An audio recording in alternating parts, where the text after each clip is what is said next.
दुनिया एक बड़े युद्ध से सिर्फ कुछ घंटों की दूरी पर थी। क्या अमेरिका ने ईरान पर हमला करने की पूरी तैयारी कर ली थी? और फिर आखिरी वक्त में ऐसा क्या हुआ कि बम गिरने से पहले ही सब कुछ रुक गया? आज की सबसे बड़ी खबर अमेरिका और ईरान के बीच बढ़ते तनाव से जुड़ी है, जिसने पूरी दुनिया की सांसें ही थाम दी हैं। दरअसल अमेरिकी राष्ट्रपति डोनाल्ड ट्रंप ने कुछ ही घंटों पहले ईरान को अब तक की सबसे कड़ी चेतावनी दे दी है। ट्रंप ने संकेत दिया कि अमेरिका ईरान पर बेहद कठोर सैन्य कार्रवाई कर सकता है। यहाँ तक कि ईरान के सबसे महत्वपूर्ण तेल निर्यात केंद्र खार्ग आइलैंड को निशाना बनाने की बात भी सामने आई है।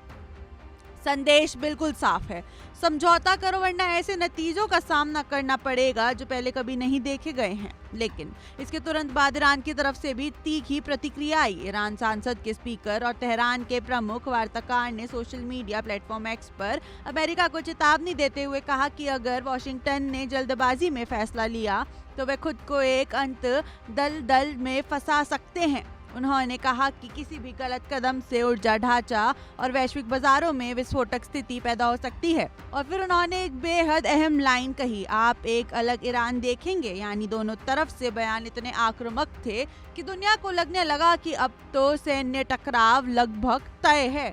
लेकिन फिर कुछ ऐसा हुआ जिसने पूरी कहानी ही बदल दी। कुछ ही घंटों बाद डोनाल्ड ट्रंप ने अपने social media platform truth social पर एक ऐसा पोस्ट किया, और ये पोस्ट युद्ध की घोषणा नहीं था, ये हमला रद्द करने की घोषणा थी। ट्रंप ने लिखा कि इस्लामिक रिपब्लिक ऑफ ईरान के साथ चर्चा ईरान के सर्वोच्च नेतृत्व स्तर तक पहुंच चुकी है और उसे मंजूरी भी मिल गई है।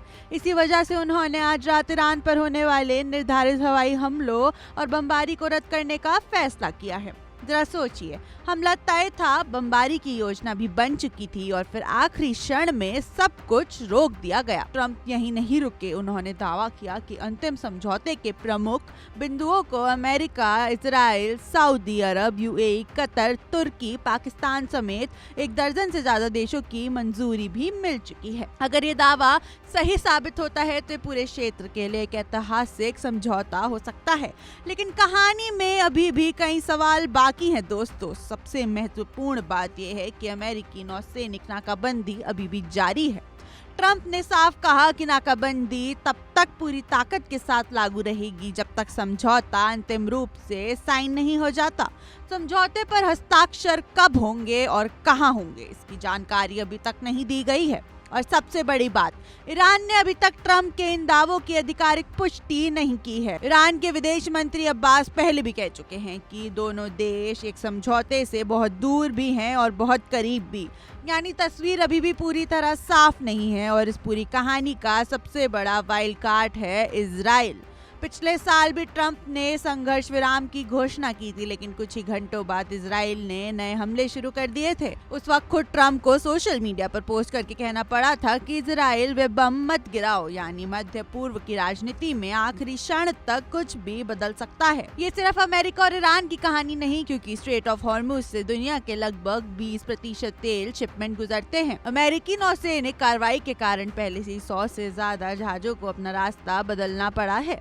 अगर ये समझौता सफल होता है तो तेल बाजारों को राहत मिल सकती है, ईंधन की कीमतों पर दबाव कम हो सकता है और एक बड़े क्षेत्रीय युद्ध को टाला जा सकता है। लेकिन अगर ये समझौता टूट जाता है तो दुनिया फिर उसी खतरनाक मोड़ पर लौट सकती है जहां से वह अभी पीछे हटी है। सिर्फ एक सोशल मीडिया पोस्ट, सिर्फ एक रात और दुनिया संभावित सैन्य हमले के मुहाने से निकलकर एक ऐतिहासिक समझौते की उम्मीद तक पहुंच गई है।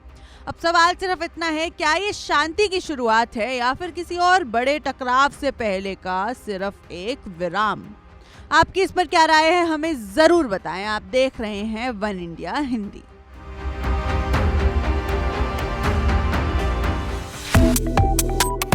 Subscribe to One India and never miss an update. Download the One India app now.